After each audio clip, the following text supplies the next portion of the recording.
Okay, so today we learn about arguments and parameters used in function.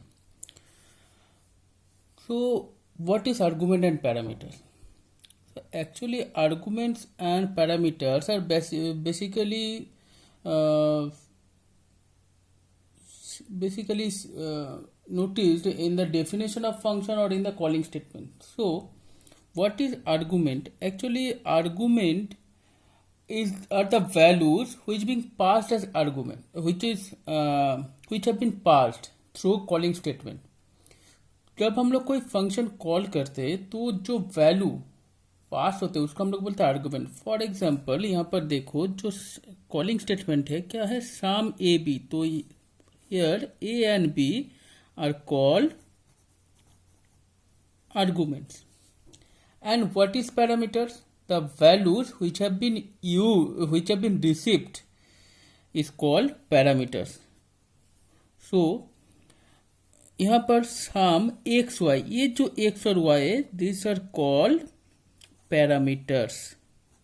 And one more thing, argument is also called actual parameter and parameters are called formal parameter.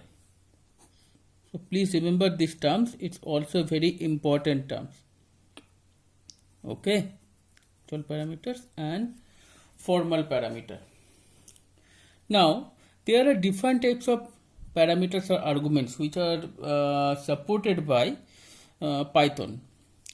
क्या क्या है वो? First one is positional argument, second one is default argument and third one is keyword argument. Positional argument is also called required argument.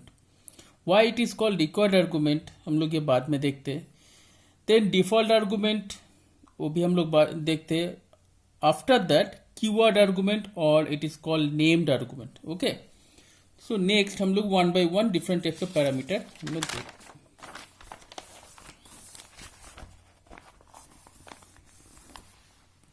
तो जो first हम लोग का जो फर्स्ट टाइप ऑफ पैरामीटर्स है, this is called positional and required argument. It's very common type of parameters, we already used it. Okay, so what is positional और required argument? When a function is called, so in the calling statement the number of parameters and the order of parameters or the number of arguments or the order of arguments must be matched to call that function. ठीक है, जब हम लोग कोई function call करते हैं तो calling statement में जो हम लोग आर्गुमेंट पास करेंगे वो ठीक पैरामीटर के हिसाब से ही मैच होना चाहिए एंड सेम ऑर्डर में रहना चाहिए. जैसे अगर पैरामीटर में, अगर फंक्शन डेफिनेशन में 3 पैरामीटर्स हैं तो यहाँ पर भी 3 पैरामीटर्स होना चाहिए, सॉरी 3 आर्गुमेंट होना चाहिए. Just look at this example. यहाँ पर जो फंक्शन है, फंक्शन का नाम है मल. कितना पैरामीटर यहाँ पर है? एक्स वाई जेड, मतलब ये 3 वैल्यू रिसीव करेगा. ठीक है, और ये है मेरा मेन प्रोग्राम. यहाँ पर 3 वेरिएबल यूज है, ए बी सी. ओके, सो ए का वैल्यू है 10, बी का वैल्यू है 5 एंड सी का वैल्यू है 7. नाउ प्रिंट, देखो यहां से एक फंक्शन कॉल हो रहा है मल ए बी सी. तो मल बोल के जो फंक्शन कॉल हो रहा है, दिस इज दिस फंक्शन. तो यहां पर सबसे पहले कौन सा वैल्यू जाएगा? ए, देन जाएगा बी, देन जाएगा सी. तो ए को कौन रिसीव करेगा? एक्स रिसीव करेगा, बी को वाई रिसीव करेगा एंड सी को जेड रिसीव करेगा. तो यहां पर एक चीज याद रखना, यहां पर जब हम लोग इस फंक्शन को कॉल करेंगे, मल बोल के जो फंक्शन है उसको जब हम लोग कॉल करेंगे तो कॉल करने के टाइम में मुझे यहाँ पर तीनों आर्गुमेंट ही देना है. अगर यहाँ पर कोई आर्गुमेंट ज़्यादा हो जाता है या फिर कम हो जाता है तो ये फंक्शन कॉल नहीं होगा, ये इलीगल स्टेटमेंट हो जाएगा. फॉर एग्जांपल अगर कोई फंक्शन कॉलिंग ऐसा हो रहा है मल 10,5 या फिर मल a, b, तो ये दोनों स्टेटमेंट में कितना आर्गुमेंट है? यहाँ पर 2 आर्गुमेंट है, यहाँ पर भी 2 आर्गुमेंट है, लेकिन यहाँ पर कितना चाहिए? 3 आर्गुमेंट चाहिए, मतलब 3 वैल्यू चाहिए. तो यहाँ पर ये जो ऑर्डर है और जो नंबर ऑफ आर्गुमेंट है ये सेम होना चाहिए. तो ये दोनों मेरा हो जाएगा इलीगल. ओके, तो यहाँ पर ना कोई हम लोग सिर्फ वेरिएबल भेज सकते हैं, हम लोग कोई भी किसी भी यहाँ पर एज ए आर्गुमेंट हम लोग वेरिएबल, खाली वेरिएबल भेज सकते हैं ऐसा कुछ नहीं. हम लोग वेरिएबल भेज सकते हैं, लिटरल भेज सकते हैं, एक्सप्रेशन भेज सकते हैं. फॉर एग्जांपल यहाँ पर देखो ये क्या है 5, 10, 2, ये सब लिटरल से. ए बी सी ये सब वेरिएबल है, तो हम लोग जब कोई फंक्शन कॉल करेंगे तो एज ए आर्गूमेंट वेरिएबल हो या फिर लिटरल हो कुछ भी हम लोग भेज सकते हैं। ओके, सो यहाँ पर तो अब शायद आप लोग को ये पता चल गया होगा कि इसको रिक्वायर्ड आर्गूमेंट क्यों बोलते हैं, क्योंकि यहाँ पर जितने भी पैरामीटर्स है उतने ही आर्गूमेंट चाहिए, इसीलिए it is also called required argument. Okay, now next one is default argument. Why it is default argument? क्या होता है कि in this case some default values are specified in the function prototype or function header. What is function header? Function का जो body होता है उसमें जो फर्स्ट स्टेटमेंट होता है with def keyword, this is called function header. This just यहाँ पर थोड़ा आप लोग देख सकते हैं कि यहाँ पर जो फंक्शन है def sum a, b, c equal to 10, यहाँ पर जो लास्ट पैरामीटर्स है उसका वैल्यू एक है 10। That means this is called default argument. Okay, why it is called default argument हम लोग अभी डिस्कस करते हैं इसको। तो ये फंक्शन क्या करेगा, जो इसको कॉल करेगा उसको क्या रिटर्न करेगा, summation of 3 variable A B C, मतलब ए बी और सी का जो भी वैल्यू होगा उसको सम करके वो रिटर्न करेगा। Okay, now this is main section, ये पहले एग्जीक्यूट होगा। क्या क्या वेरिएबल यूज हो रहा है, X Y W. Okay, very good. First print statement किसको कॉल कर रहा है, सम फंक्शन को कॉल कर रहा है। क्या क्या वैल्यू जा रहा है, X Y and W. X का वैल्यू क्या है 5, जो कहां पर रिसीव होगा ए में, तो ए का वैल्यू हो जाएगा 5। वाई का वैल्यू क्या है 7, जो कहां पर रिसीव होगा बी में, तो वाई का वैल्यू बी का वैल्यू हो जाएगा 7। एंड डब्ल्यू को कौन रिसीव करेगा, सी रिसीव करेगा, तो डब्ल्यू का वैल्यू क्या है 3, तो यहां पर सी का वैल्यू अभी हो जाएगा 3। ये 10 जो है ये अभी काम नहीं करेगा। ओके, तो ए का वैल्यू है 5 7 3, दैट मीन्स ये रिटर्न करेगा 5 + 7 + 3, दैट मीन्स 15, तो यहां पर मुझे आउटपुट मिलेगा 15। Okay, now look at the next statement. यहां पर क्या है, देखो प्रिंट सेम फंक्शन कॉल रहा है but with only 2 argument X and Y, लेकिन यहां पर कितना वेरिएबल है, कितना पैरामीटर्स है, 3 पैरामीटर्स है, तो मुझे तो यहां पर 3 चाहिए, लेकिन मैं क्या भेज रहा हूं, एक्स और वाई। अगर ये डिफॉल्ट आर्गुमेंट नहीं होता, अगर ये पोजिशनल या रिक्वायरमेंट टाइप का आर्गुमेंट होता, तो यहां पर मुझे एरर मिलता। ठीक है, यहां पर एरर हो जाता, ये इलीगल स्टेटमेंट होता। लेकिन यहां पर देखो c इक्वल टू 10 पहले से यहां पर है, इसका मतलब है कि अगर c के लिए कोई वैल्यू नहीं आता है देन यहां पर इसका डिफॉल्ट वैल्यू क्या हो जाएगा, 10 हो जाएगा। दैट मीन्स यहां पर x, तो पहले क्या है x, तो यहां पर फर्स्ट कौन सा पैरामीटर है a, तो x का वैल्यू कहां पर जाएगा a में, y का वैल्यू कहां पर जाएगा b में, c के लिए कोई वैल्यू पास नहीं हो रहा है, दैट मीन्स c का डिफॉल्ट वैल्यू क्या हो जाएगा 10, तो यहां पर a का वैल्यू होगा 5, b का वैल्यू होगा 7 एंड c का वैल्यू हो जाएगा 10, तो 5 + 7 12, 12 + 10 22, यहां पर मुझे मिलेगा 22। सो यहाँ पर एक चीज याद रखना, ये बहुत इंपॉर्टेंट है, जो डिफॉल्ट आर्गुमेंट है ये ऑलवेज लास्ट में होता है। मतलब अगर मोर देन 1 डिफॉल्ट आर्गुमेंट होगा तो ये ऑलवेज तुम्हें इसी ऑर्डर में फॉलो करना होगा, right to left. For example यहाँ पर देखो, मैं और एक डिफॉल्ट आर्गुमेंट सपोज डेफ माल, यहाँ पर 4 पैरामीटर्स है, A B C equal to 5 d equal to 7। Okay, then यहाँ पर कुछ फंक्शंस है, जो भी बॉडी है कुछ यहाँ पर काम करेगा, फॉरगेट अबाउट दिस। तो यहाँ पर देखना, यहाँ पर कितना डिफॉल्ट आर्गुमेंट है, 2 डिफॉल्ट आर्गुमेंट है। तो ऑलवेज अगर मोर देन 1 डिफॉल्ट आर्गुमेंट होगा तो हम लोग लिख सकते हैं, लेकिन फ्रॉम राइट टू लेफ्ट ये ऑर्डर फॉलो करना जरूरी है। अगर ये ऑर्डर फॉलो नहीं होगा, अगर हम लोग सपोज यहाँ पर जो सम फंक्शन, इसको अगर हम लोग ऐसे लिख देते हैं कि डेफ सम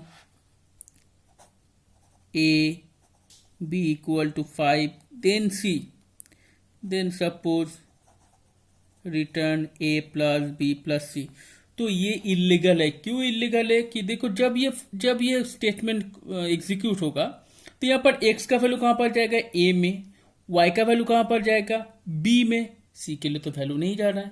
तो इसीलिए जब भी हम लोग कोई डिफॉल्ट आर्गुमेंट, यहाँ पर अगर डिफॉल्ट आर्गुमेंट हम लोग ऐड करते हैं या फिर डिफॉल्ट आर्गुमेंट यूज करते हैं, तो उसको ऑलवेज लास्ट में ही लिखना होगा। मतलब लास्ट से उसको फॉलो करना होगा, बीच में या फिर पहले ये नहीं होगा, याद रखना। Okay, now last one is keyword argument.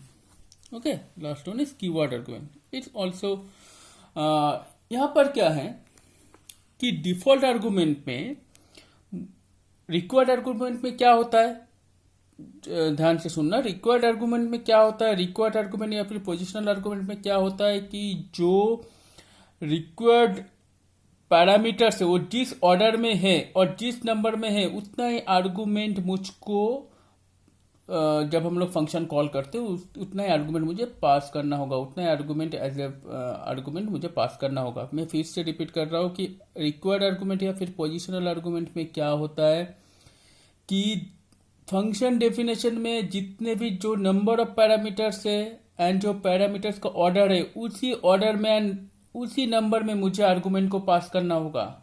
Default argument में क्या होता है कि मैं यहाँ पर डिफॉल्ट आर्गुमेंट में जितने नंबर है, नंबर यहाँ पर जरूरी नहीं है। अगर डिफॉल्ट आर्गुमेंट सपोज मेरे पास टोटल 5 पैरामीटर्स है जिनमें से 2 डिफॉल्ट आर्गुमेंट है, मैं तो 3 पैरामीटर अगर कॉलिंग स्टेटमेंट में अगर मैं 3 आर्गुमेंट पास करता हूँ देन ये लीगल है। लेकिन मुझे जो ऑर्डर है ऑर्डर फॉलो करना होगा, ये ऑर्डर फॉलो करना जरूरी है। लेकिन कीवर्ड आर्गुमेंट में क्या होता है, ना तो मुझे ऑर्डर फॉलो करना होता है ना ही मुझे नंबर तो फॉलो करना ही होगा, लेकिन यहाँ पर ऑर्डर फॉलो करने की कोई भी जरूरत नहीं है। ठीक है, तो कीवर्ड आर्गुमेंट कैसे काम करता है, देखो कीवर्ड आर्गुमेंट कैसे काम करता है। सपोज ये मेरा एक एग्जांपल है, def sum equal to X Y Z return X plus Y plus Z. Okay, return X plus Y plus Z.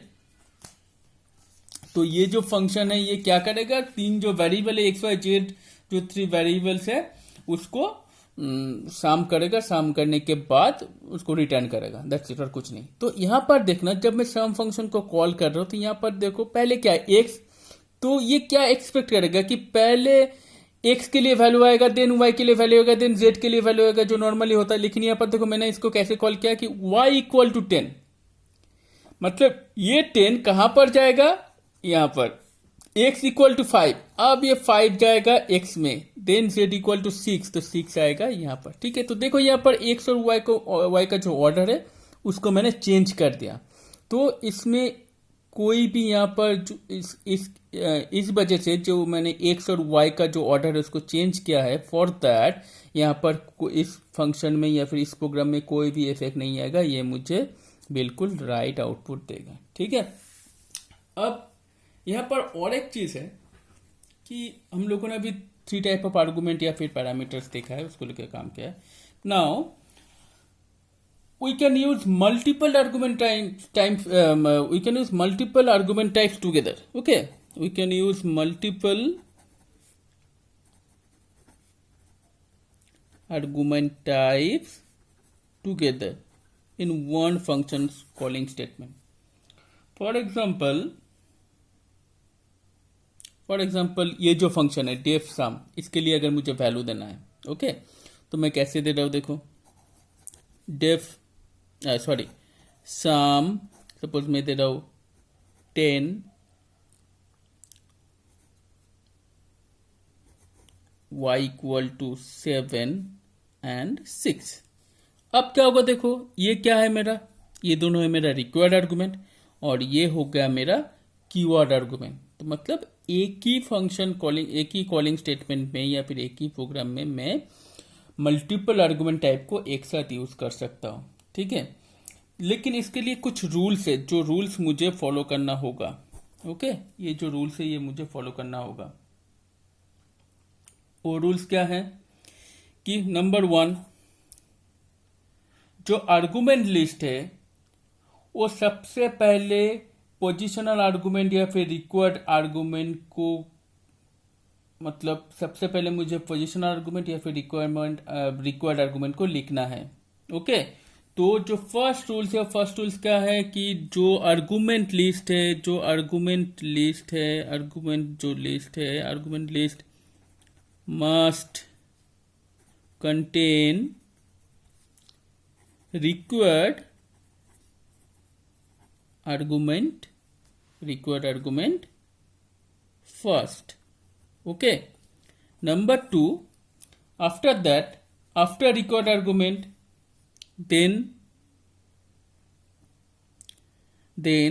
the list contain keyword argument.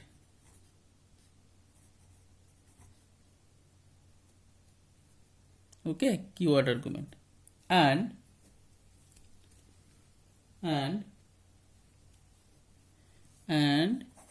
we cannot specify a value